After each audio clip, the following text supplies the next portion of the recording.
இதய தெய்வம்,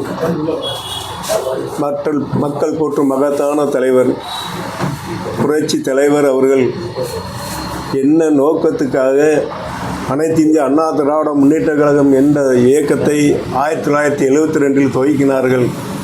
அதன் பின்பு புரட்சி தலைவர் எம்ஜிஆர் அவர்கள் 1977 நல்லாட்சி அமைத்து இந்த மக்களுக்காக பாடுபட்டார்கள். அவர்களுடைய ஒரு நோக்கம் தீய சக்தி கருணாநிதியை, திமுகவை ஒழிக்க வேண்டும் என்றுதான் புரட்சி தலைவர் அவர்கள் பாடுபட்டு கொண்டிருந்தார்கள். அவருடைய எதிரி திமுக என்று வாழ்ந்து வந்தார்கள்.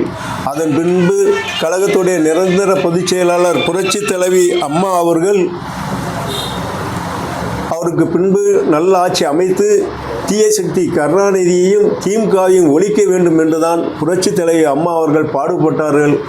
ஆனால் இன்றைக்கு புரட்சி தலைவி அம்மா அவர்களால் 3 முறை முதலமைச்சராக அடையாளம் காட்டப்பட்ட OPS அவர்கள் இன்றைக்கு திமுகவுக்கு சென்றிருக்கிறார் என்கின்ற போது என் போன்ற தொண்டர்களுக்கெல்லாம், அவரை நம்பியிருந்தவர்களுக்கெல்லாம் ரத்தம் கொதிக்கிறது.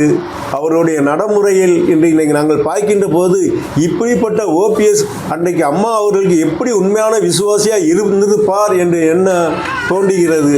OPS அவர்கள் இன்றைக்கு சுயநலத்தோடு அவர் கூட இருக்கின்றவர்களுக்கு ஒரு 2 சீட்டுக்காக இன்றைக்கு அவர் மகனுக்காகவும் இன்றைக்கு திமுகவில் சேர்ந்திருக்கிறார் என்கிற போது வேதனையாக இருக்கிறது. அது மட்டுமல்ல, புரட்சி தலைவி அம்மா அவர்கள் இந்த தமிழகத்தில் பொற்கால ஆட்சி தந்த அம்மா அவர்களுடைய திருப்படத்தை இன்றைக்கு சட்டப்பையில் எடுத்துவிட்டு இன்றைக்கு இருக்கிறார். திமுக அவருடைய வண்டியில், வாகனத்தில் இன்றைக்கு திமுக கொடியை கட்டியிருக்கிறார் என்றால் எப்படிப்பட்ட சுயநலவாதி இந்த OPS என்பதை நாட்டு மக்கள் அறிந்து கொள்ள வேண்டும்.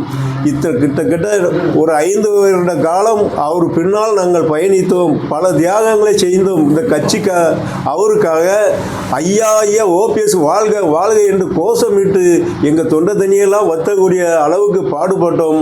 ஆனால் அப்படிப்பட்ட OPS அவர்கள் இன்றைக்கு எங்களை எல்லாம் நடுத்தெருவில் விட்டுவிட்டு அவர் சுயநலத்தோடு சென்றிருக்கிறார் என்கின்ற போது மிகவும் வேதனையாக இருக்கிறது.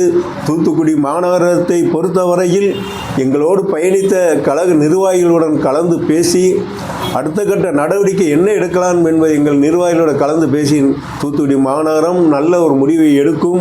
எங்கள் கழக தொண்டர்கள் நல்ல முடிவை ஏற்று கழக பணியாற்ற நாங்கள் தயாராக இருக்கணும் என்பதை சொல்லி விடுகிறேன். நன்றி. வணக்கம்.